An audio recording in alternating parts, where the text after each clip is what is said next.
in a time long ago.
Poor villagers. The master possesses them. It mustn't hurt them. Hurt guards, though. They seek out an object of great power.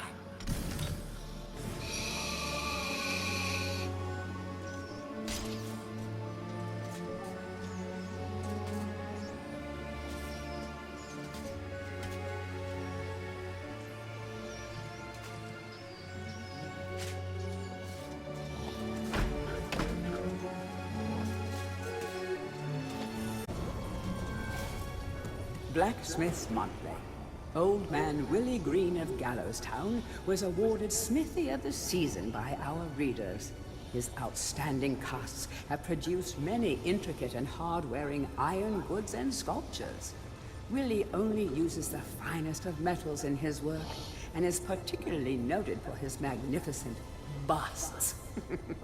Old man Willie was quoted as saying, Aye, when I get pumping on me bellows, there's no stopping me. It's all in the rhythm. Up and down, up and down. I've always been inspired by the stories of Stan your Iron Hewer. the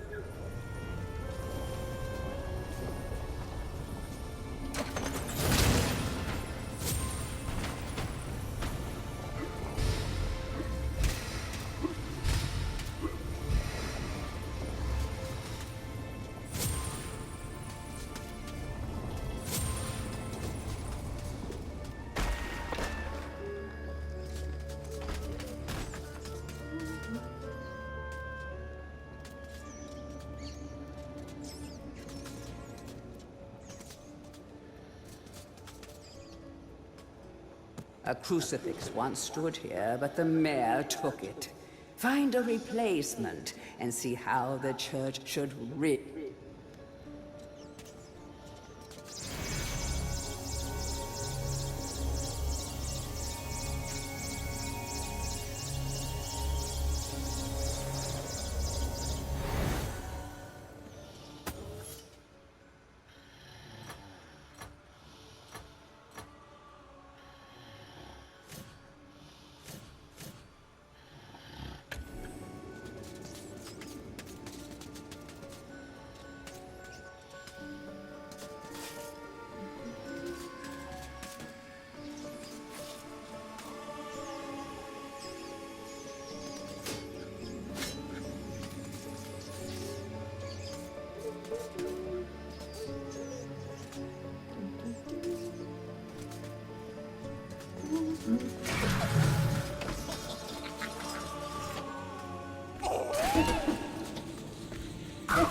The rune key is held aloft by the flow of water from the fountain.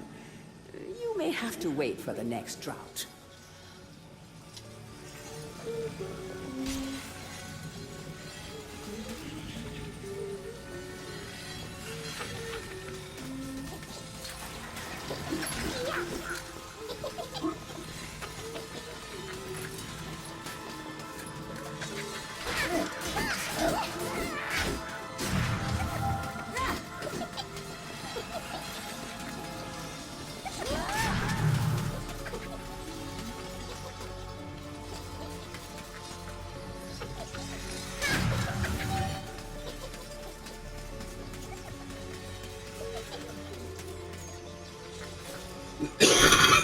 Poor villagers. The master possesses them. It mustn't hurt them. Hurt guards, though. They seek out an object.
villagers.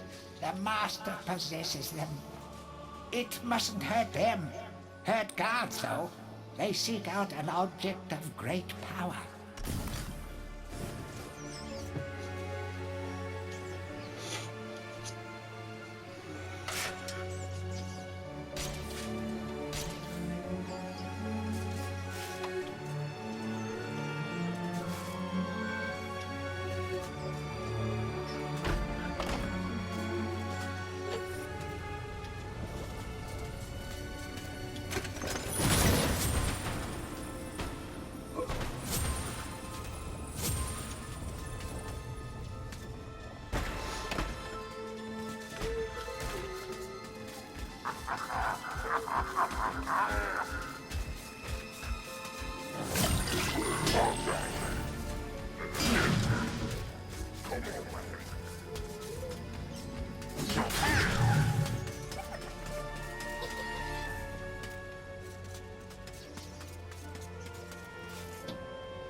History of Gallowmere, Volume 1. During the dark time that was Gallowmere's not too distant past, it was King Peregrine who thwarted Xeroc the Necromancer and his plan to enslave the land. Xeroc, once the king's mage, had fallen out of favor with the ruler for conducting outlandish experiments on the bodies of the dead. It was said that deep within Peregrine Castle, the dead were restless. The dead are to be honored, not kept as the playthings of alchemists, declared King Peregrine as he banished Xeroc from the castle. All of Xeroc's living dead were routed out and destroyed. Xeroc being an unfortunate. History of Gallowmere, Volume 2. Rumors of ill-doing and dark deeds abounded through the land of Gallowmere. It was whispered that Xeroc had employed the aid of shadowy demons to help build a vast castle. Under the cover of night, Xeroc's dark army spilled forth from their corrupt haven. The army marched south across the Silver Mountains and through the Silver Woods. Soon afterwards, even the Pumpkin Lands belonged to Xeroc. The folk of Gallows Town cried out for help. Save us, good King Peregrine. Retaliation was swift and violent. King Peregrine's forces, led by the brave Sir Fortescue, drove Xeroc's army back from Gallows Town. Oh, there was much rejoicing, but... History of Gallowmere, Volume 3. News that Xeroc's army had now taken the Floodlands caused much concern. From this vantage point, Xeroc could march west to take the Enchanted Forest. This sacred place would prove a bitter defeat if it fell into the hands of the evil sorcerer. It was Sir Dan Fortescue who once again led the king's militia to rid the demon host from the land. Yet the evil wizard was cunning and had prepared an ambush. Titanic battle ensued, of which history has never seen the like. It is said that the day would have gone to Xeroc, but for the skill and valor of one man. Fortescue led the charge deep into the massed ranks of the undead, felling Xeroc's bodyguard, the fearful Lord Coddoc, and before finally succumbing to his own mortal wounds, slew the traitorous sorcerer with a mighty sweep of his sword.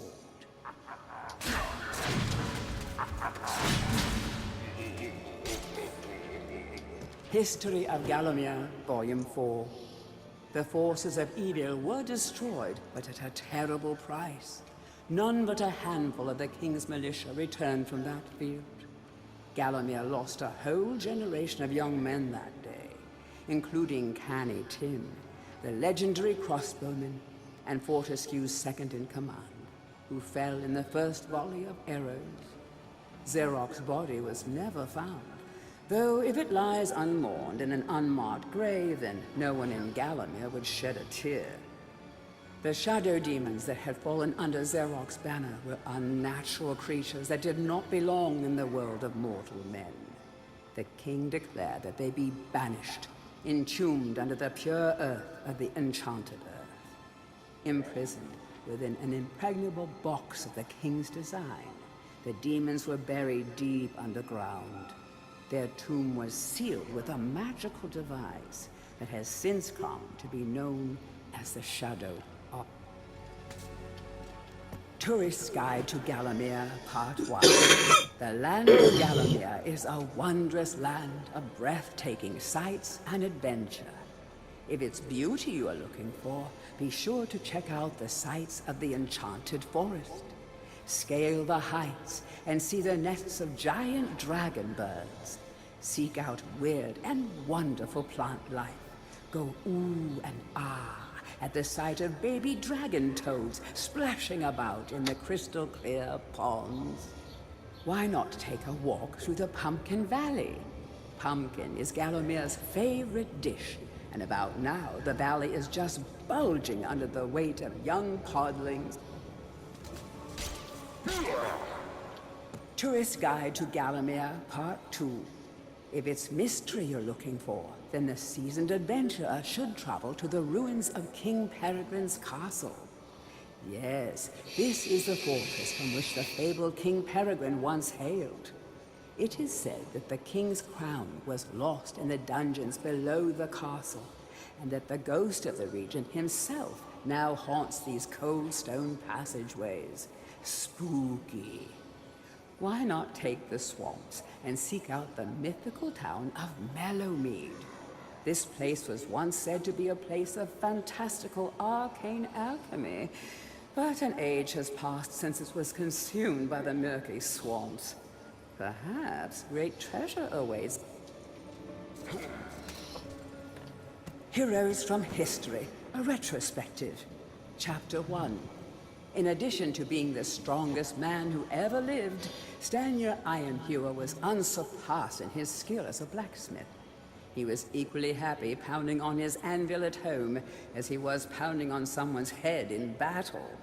It was said that his only fear was the end of the village smithy as the focus of manufacture, in favor of more centralized units. As if.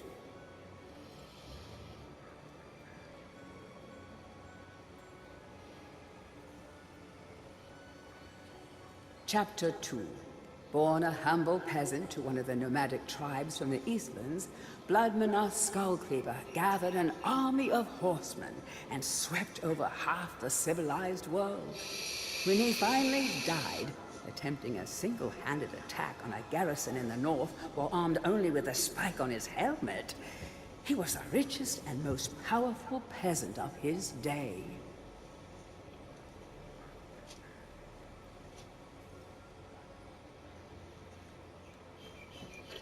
Chapter 3. Carl Sterngard spent most of his formative years under siege at his family castle. With his impregnable magic shield, Sterngard's motto was, "The best form of attack is defense." Sadly, his shield couldn't protect him against poor eating habits, and he died during a post-battle feast, while swallowing a large sausage he had failed to chew.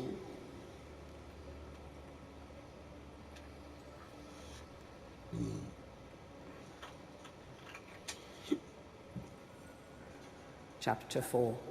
Truly the hero's hero.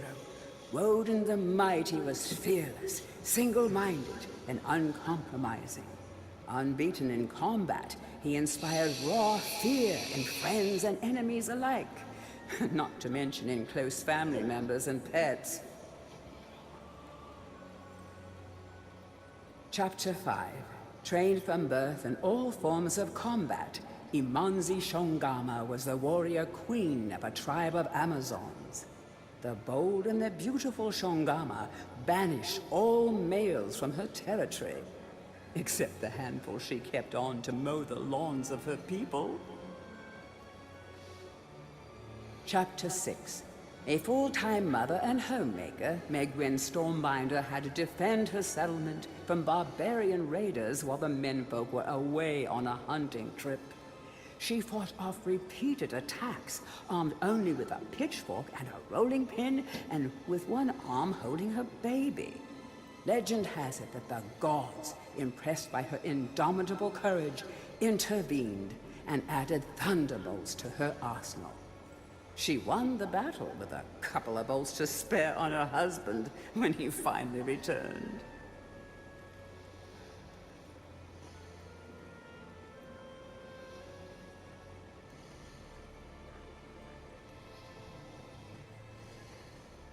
Chapter 7. Dirk Steadfast was a fearsome opponent thanks to his magic sword and a firmly held belief that only women defend themselves. Real men are always on the attack. He was a friend and contemporary of Carl Sterngard and was with him even to the end. It was whilst Steadfast was explaining his views on Sternguard's shield during a feast that the latter had his tragic and inexplicable accident.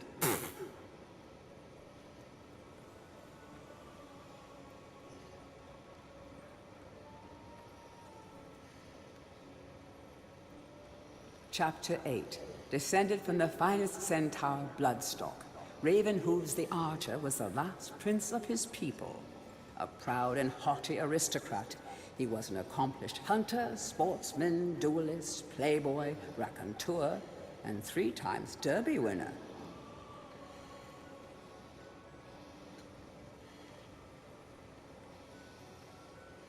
Chapter 9.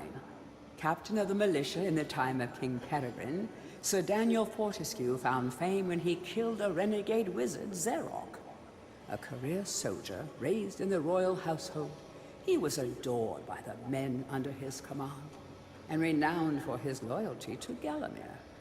It was said that Fortescue was always destined for greatness. With his square jaw, steely gaze, and thick shock of hair as black as raven's wings, oh, he looked every inch the hero.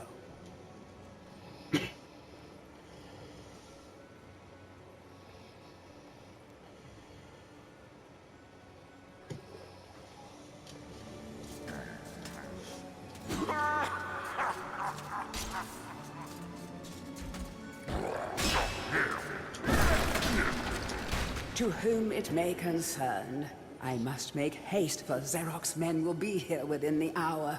I have taken the crucifix from the church. It is the key to a key. I used the cross to make the attached cast. Then I had it destroyed. It is my hope that this cast falls into the hands of a just and good king. Signed, the town mayor.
Bust of Mr. Shanks, landlord of the Troll's Head.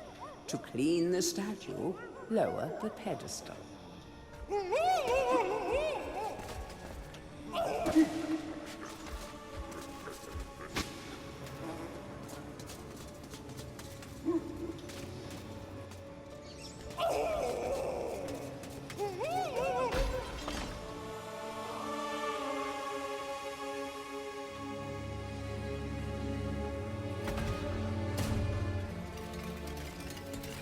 Hurry, comrades, tear this place apart. If we don't find the shadow artifact, Lord Zarak will have us mocking out the demons for the next millennium.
Dear Sir and Madam, on my travels across Galamir, I have come across many mysterious and enchanting finds. However, that which filled me with deepest dread was that bully boy Zarok will stop at nothing to retrieve this item. I fear that he already...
village.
Hurry, comrades! Tear this place apart!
dear sir.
Capture that greedy profiteer, the town mayor.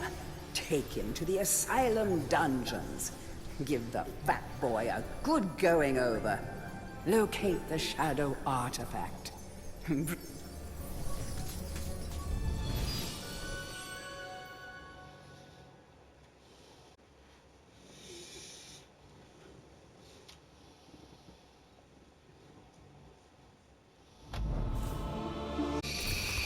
Gaining allies in the Hall of the Heroes is the way forward. Hack, choppity chop, off with a few zombies' heads, and it thinks it can redeem itself in battle. You still have a long way to go to rank as the best.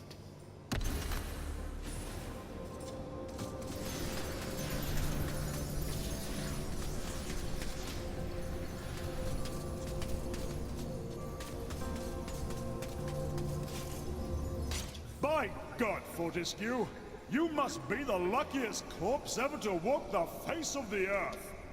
I have something here I can lend to you.